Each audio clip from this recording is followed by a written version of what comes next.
serving you on TV, online, and on the go. This is Valley News Live at 6.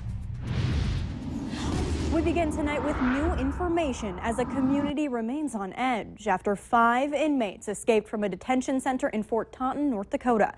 Thank you for joining us. I'm Krista Bain.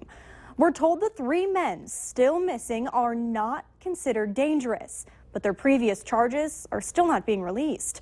5 inmates escaped Thursday from the Fort Totten Detention Center on the Spirit Lake Reservation. 2 have been found and are in custody. Here's a look at the 3 still missing tonight. They are Eugene Two Hearts, Dexter Graywind, and James Graywater. If you have any information, you are asked to call the Fort Totten Police Department at 701-766-4231. And you can follow the latest on this and other news, weather and breaking news updates anytime on your feed. Just search Valley News Live, like our page, and we'll stay informed throughout the entire day. To our weather now, where we're seeing some rainfall to damper the weekend.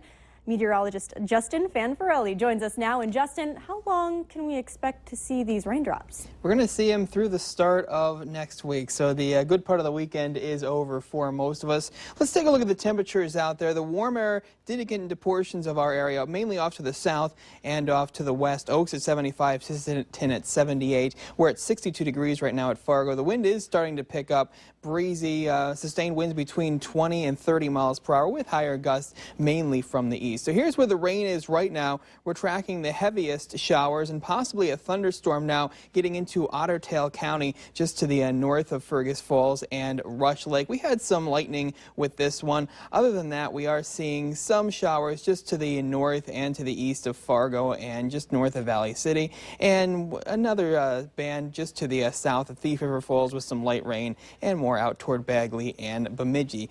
And as we go through this evening, we'll keep cloudy skies, temperatures falling back in the 50s with a chance of some showers and thunderstorms. We'll keep those chances for showers and storms as we go through the day on Sunday. We'll have a complete update coming up later in the newscast.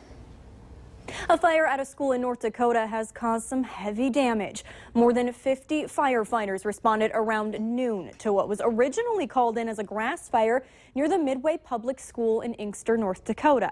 Crews arrived to the shop building attached to the Midway Public School on fire. It took over 3 hours for multiple agencies to put it out.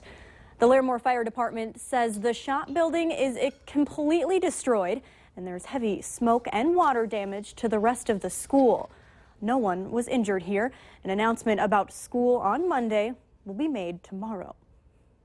A Fargo man was arrested after trying to disarm a police officer at the Radisson Hotel in downtown Fargo last night. The hotel called police around 11:15 about an intoxicated man. They arrived to find 34-year-old Justin Freiberg passed out on the 3rd floor. Police tried to wake him and get him up when Freiberg became combative and then pulled on an officer's handgun trying to disarm him. Police ended up using pepper spray to restrain him. Freiberg was arrested for attempting to disarm a law enforcement officer and preventing arrest. Fargo police are investigating after responding to a man at the hospital with a couple of stab wounds last night. Officers were called to a hospital around 3 a.m. after the victim drove himself there. Police say the man was involved in a fight with another man near the bowler. He realized he had been stabbed and drove himself there. Police did talk to the suspect, but no arrests have been made. The victim suffered non-life-threatening injuries. The rain held off so Bison football fans could brush off their tailgating gear today. Bison pride was just as strong as they tailgated for the green and gold spring game. Between the practice game and the NFL draft next week, Bison fans had a lot to talk about again this year as they watched the tailgating crowd only grow. We're coming off winter. It's something to do. I was here 2 years ago, and I'll tell you what, exponentially, it's got a lot bigger, as well as probably the program has, 5 times in a row. This is the benefit right here. And as your home for the Bison, we'll have much more on the green and gold game here, and also hear from Carson Wentz, too, coming up in sports. A group of community supporters put together a silent auction benefit for Michelle Schumacher and her son. That's the family of the Fargo man who was shot and killed during a shootout with police. Items up for auction were from local artists and businesses, as well as one-of-a-kind autographed items from the Academy of Country Music and the Country Music Association. There was also a Fill the Bus portion of the event where people could bring housewarming gifts for the Schumacher family as they look to rebuild. Michelle is moving into a new apartment here in a few weeks, and as everybody knows, her home was destroyed in the shootout with police back in February that tragically took the life of Officer Jason Mosier. And so we're just stepping up to finish the job that Officer Mosier started in helping out Michelle get back on her feet. For a list of items available online as well as upcoming Schumacher family benefits, just go to valleynewslive.com and look for this story. And fans continue to pay tribute to Prince, who was found dead Thursday at his home in Minnesota. Thousands showed up for a second straight overnight dance party at First Avenue, and many continue to add to the line of purple Prince tribute at Paisley Park. Fans there even received gifts of T-shirts and other items from Prince's family. Here in Fargo, West Acre Cinema is joining many other theaters around the country in showing the 1984 film Purple Rain in honor of Prince. It will play on Tuesday, April 26th and Thursday, April 28th for $5. The film will start at 7 p.m. on both of those days. Those against Planned Parenthood are continuing their series of protests outside the clinic in Moorhead for their first annual nationwide protest. Side by side with signs they want to keep attention on the undercover videos that pro-life advocates allege showed the illegal sale of fetal tissue. The protesters are asking taxpayers to take a stand. Planned Parenthood receives over $500 million annually from both the state and federal government. Today is the first annual protest, so this is going to be the day in April every year we're going to be doing a protest until Planned Parenthood is not receiving taxpayer funds anymore. The Protest Planned Parenthood Coalition says the Moorhead Clinic is the second busiest Planned Parenthood in Minnesota. And today was the day for the community to rummage through numerous items up for sale at Grace Lutheran School in an effort to raise enough money for a service dog for a 3.5-year-old girl named Lucy, who has autism. A unique twist, none of the items have a price tag, so those making a purchase are asked to give a donation from their heart. This afternoon, somebody had come in, bought a few items, and then went aside and wrote a $2,000 check and handed it over. And my wife chased him down in the parking lot and gave him a big hug and said thank you.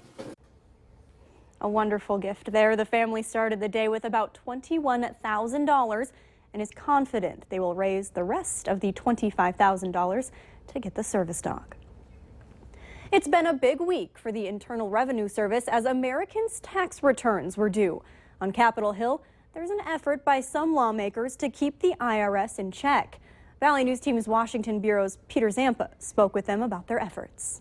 Georgia Congressman Rick Allen and Jody Heiss want to make sure the IRS never unfairly targets specific groups or people ever again.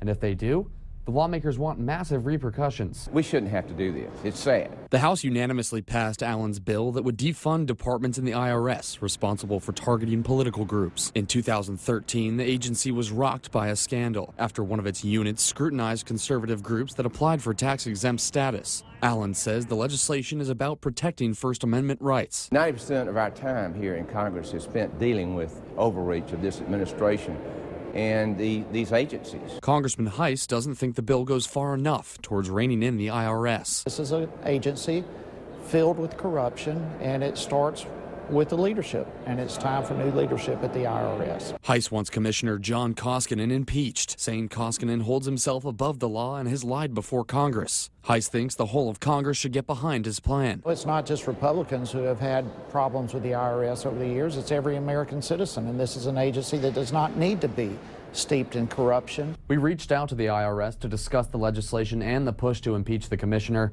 but we haven't heard back. Reporting in Washington, I'm Peter Zampa.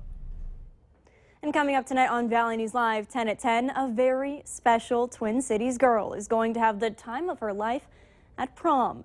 In Fosston, Minnesota, thanks to an outpouring of community support, she's only 11 years old and has a terminal illness.